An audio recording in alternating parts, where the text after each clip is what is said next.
in the heart of Fairfax County, Virginia, lurks a story that will make your skin crawl. A figure in a rabbit costume, wielding an axe, haunting a bridge and punishing anyone who dares to trespass. This is the legend of the Bunny Man. But is it just a story? Or is there something real and far more terrifying hiding behind the mask? Tonight, we're going to find out. The tale of the Bunny Man isn't just campfire folklore. It has roots in two real, documented events from 1970.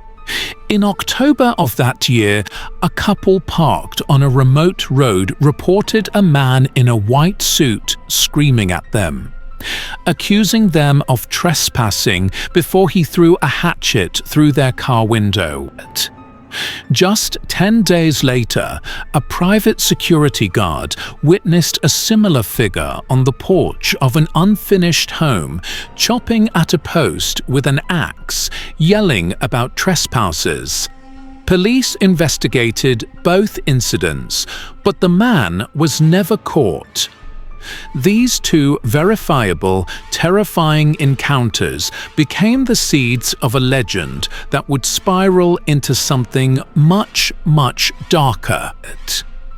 This is where reality ends and the urban myth begins. Over the years, those two true stories were twisted and embellished.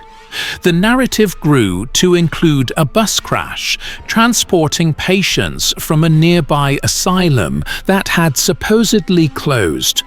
The story goes that one patient, Douglas J. Griffin, escaped and survived in the woods, eating rabbits and eventually losing his mind.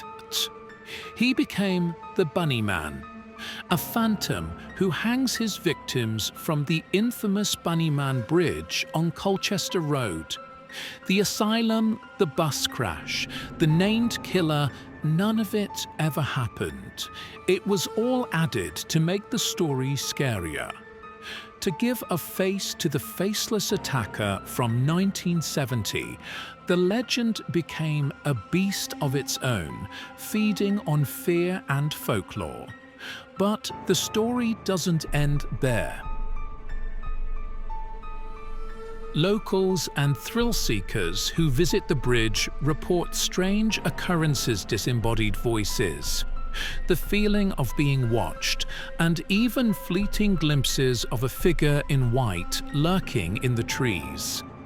In an age of camera phones and constant surveillance, we still get reports of unexplained noises and shadowy figures near that old bridge.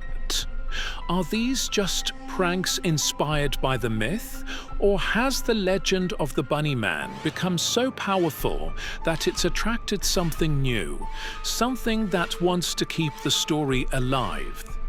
Here's the most chilling part: the real unmasking of the Bunny Man. The original incidents were likely a disturbed local, angry about development in his quiet neighborhood. A person, not a phantom. But the legend he created has become a cultural magnet for the macabre. The true horror isn't the ghost of an escaped patient.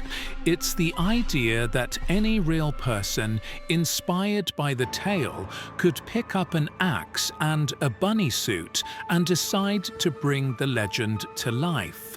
The myth itself has become the real monster, a script waiting for a new actor to step into the role. The danger isn't from a ghost of the past, but from a potential killer in the present who wants to make the story real again. So the next time you hear a story about a local bogeyman, remember the Bunny Man. Remember how a kernel of truth can grow into a terrifying legend, and how that legend can become a danger all its own.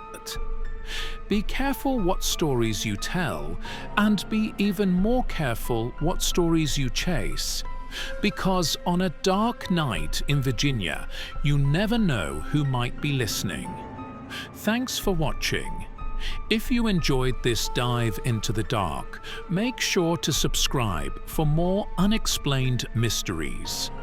And always look over your shoulder on Colchester Road.